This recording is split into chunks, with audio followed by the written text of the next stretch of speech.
Well, hi there. Those of you with really good memories will recall a while ago on the channel. In fact, you know what? I think it was like last summer. Wow. I showed you guys this 1985 Hotpoint 3650 Super. And when we had a look at it first time round, we realised that some evil son of a had removed the cable rewind. So the flex was just hanging everywhere. Well, in this video, I hope, we're going to solve this problem. Oh yes.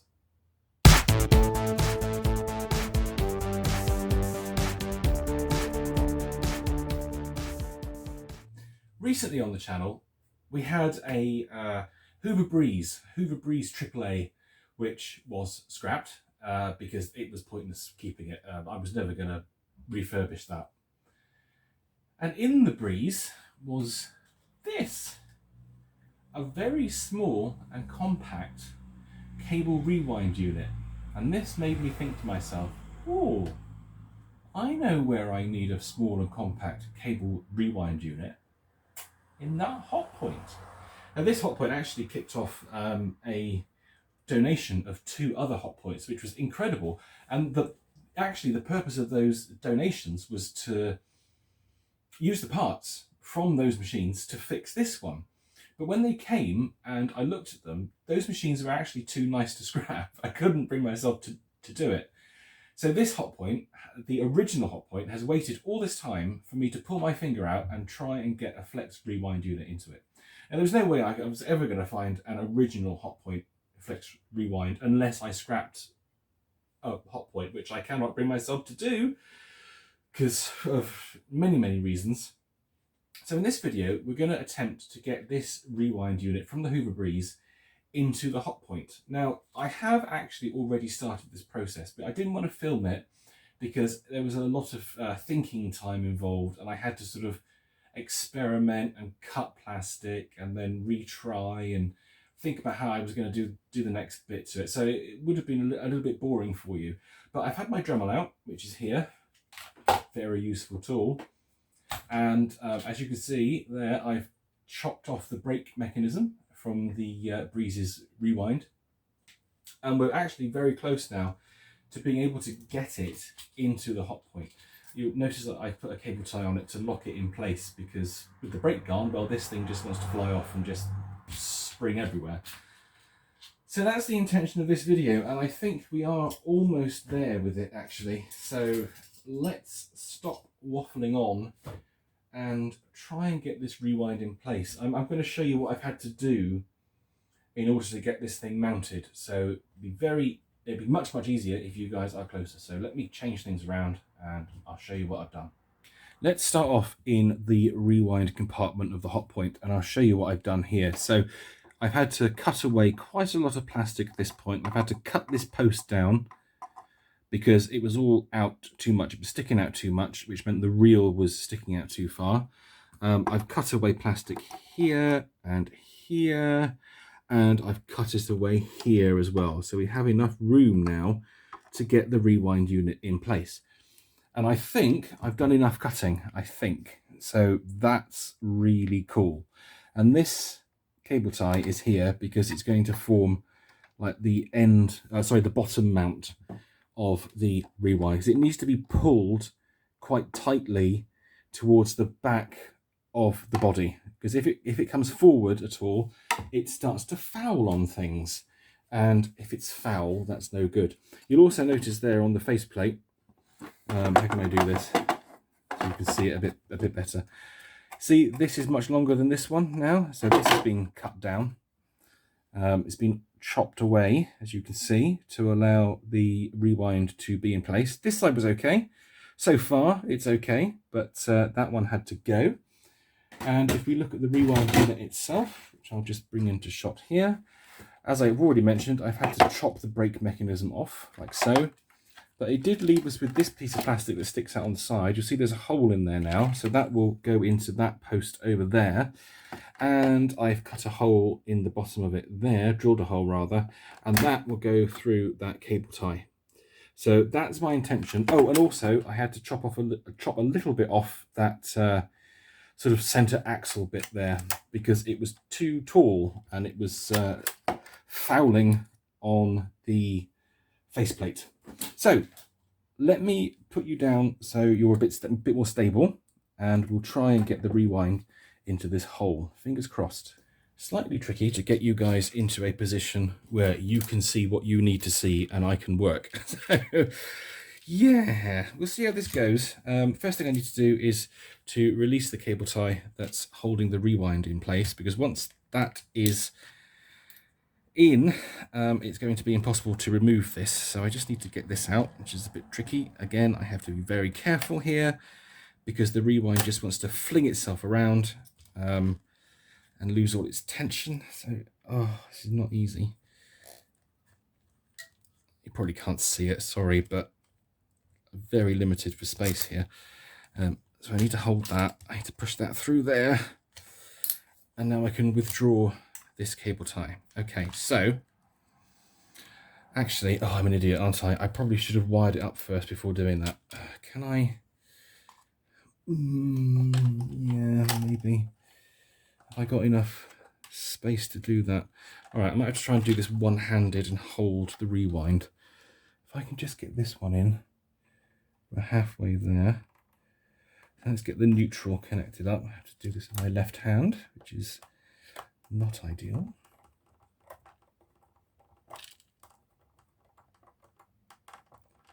Okay, so that's in. So now I can actually rest the rewind in the hole. Oh, it just wants to fly away. And now I need to get this live in. Yeah, really should have done this first. That was stupid. Bloody idiot.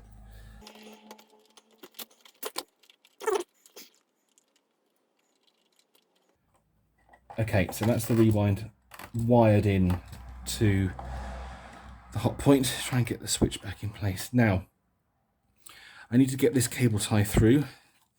I need more room. It's very, very difficult.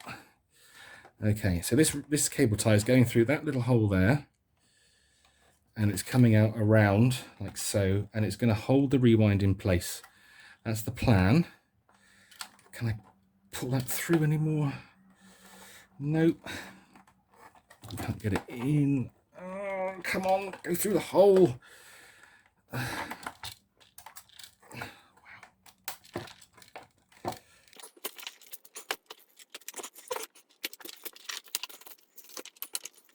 Right, okay, that's good. So now I just need to screw this down onto what remains of that post, and we should be okay, he says with massive trepidation.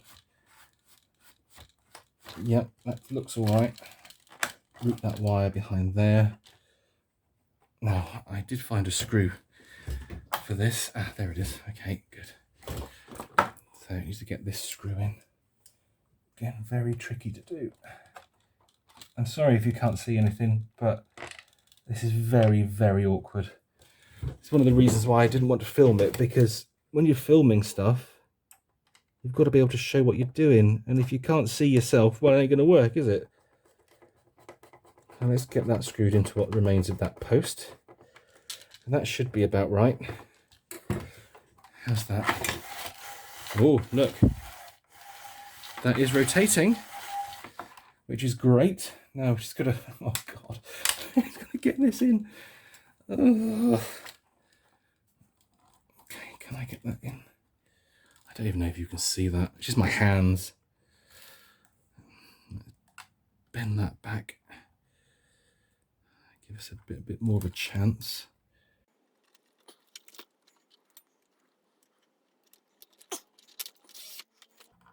Now this has got to go a certain way, because the big bit of the cable tie must not foul the side of the rewind unit. So I kind of got to rotate it round, squeeze it down, rotate it round, squeeze it down, rotate it round, all without breaking anything. I think we've got it. Okay, I think that's in place. Oh, yes, we've got a smooth rewind action. That's great. A little bit squeaky, but hell, I'm not going to worry about that. And now we can cut off what remains of this. Oh, there we go. So the rewind's mounted in place now, which is fantastic. And now we need to put this little bit back in. Now, this resides here, and it's like the guide for the flex. Now, unfortunately, due to the fact that this has been played with and someone has taken it apart, the little brake that normally resides here at this point has been lost. It's a real shame that, because if that was if I still had that little plastic brake, I could have fashioned up a spring and it would have run on the actual rewind button. But as it is, it's just going to be free flowing, which is a shame, but you know, bloody hell, it's got a rewind back in it, which is awesome. Oh, I hate fitting these. Oh god, that's so dodgy. Come on, go in. These top bits are prone to break, and you've got to get it just right, because otherwise it won't fit. I'm going to push that down a more. Come on. Come on, go in. Oh, hateful bloody things. Oh, don't snap. Oh, god damn it. No, doesn't want to go in. I know why it is. It's because of this bloody thing.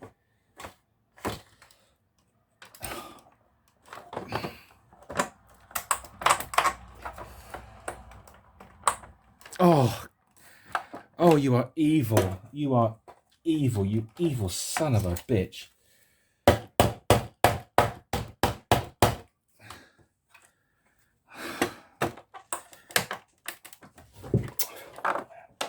Ah, got it. Right. Oh, Jesus. So that's closed. Oh my god. Oh my god, look. Oh, that's amazing. Right. Oh, Jesus. I've got some screws for this somewhere. Where are they? Oh, god damn it. Right, I'm just going to find the screws. Right, the cover is screwed in place now, so that's all fine. That's perfect. And it still runs. But the question is, does it run when it's upright? Because gravity is now going to be pulling down on the rewind. If it's not mounted half decently, it is going to foul something. So let's bring this up and test it. Okay, here we go. This is the moment of truth. Will it run when it's up? I think it will. Oh, look at that. That's amazing. That is amazing. Honestly, right. You're not going to believe it, because this has been quite a short video. Well, it might not be, because we haven't finished yet. This has taken hours. It has taken, honestly, it has taken hours. It was a labour of love, because I knew I could do it, but it was just getting to the point of having it done, if you know what I mean, the effort of doing it in this god-awful, close, clammy weather. Oh, Jesus. Okay, that's great. But the question is, does it run? And we don't want to run it yet, because, we haven't got a base on. And I think this is quite a good opportunity to change the belt. So let's do that. And I wonder if this is going to be the first one of these that we've seen running with its correct motor pulley, because this one still has the ceramic pulley on the motor. And I don't think the other ones did. I think they had we just left it. Oh God, this is another thing about these Hotpoints. It is really awkward to change the belts, because this belt is down in the depths. Oh man, as you can see, pretty big belt as well. That's a beauty. Let me find a belt.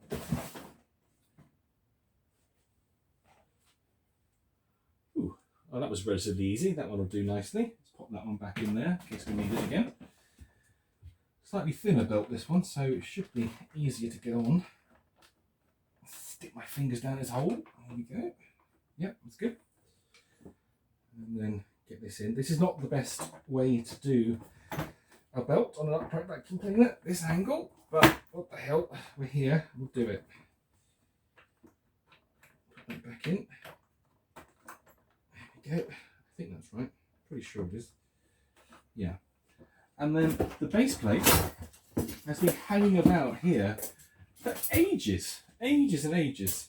So this is ideal. Now we can just whack this on. Let's give it a clean.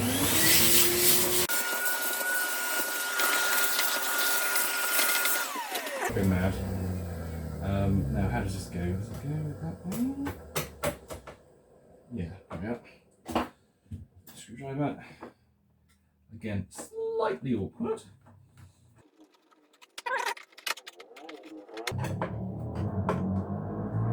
Yes, there we go. So that moves, great.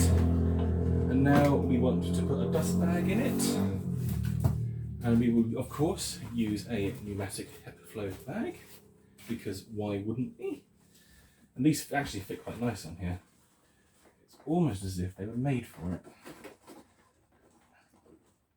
There we go. And the pressure of the bag pushing against the bag door will actually keep it on the exhaust. So that's perfect. Now there is one other thing that needs to be done on this cleaner, which I'm not going to do in this video, but the bag door has cracked, as you can see there. And it's unfortunate because it's right on the point of where the spring is. So there's quite a bit of pressure there that's pushing this plastic forward. But as I say, we're not going to do it now. That's a job for another day. We just want to see if it runs and how it sounds. If I can get this on right. Okay. All we're missing now is the handle, which is over there somewhere. So let us take out some flex, use one of our clamps, put that on, keep it out. No, come on, keep out. There we go. Good. Now, the big question. Does it run?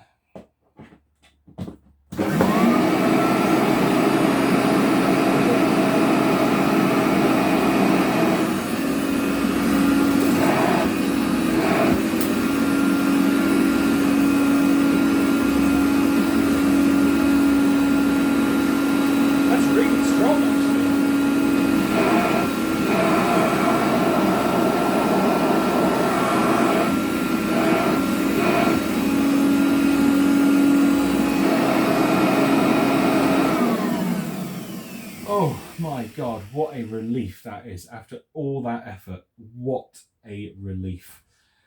Phew. Let's pull this plug. Okay, wind the flex in. Oh, look at that. Oh, that makes me so happy. That makes me so happy. And the plug doesn't say Hoover on it either, which is even better. It just says used. Handle. Let's pop the handle back on. Screwdriver again.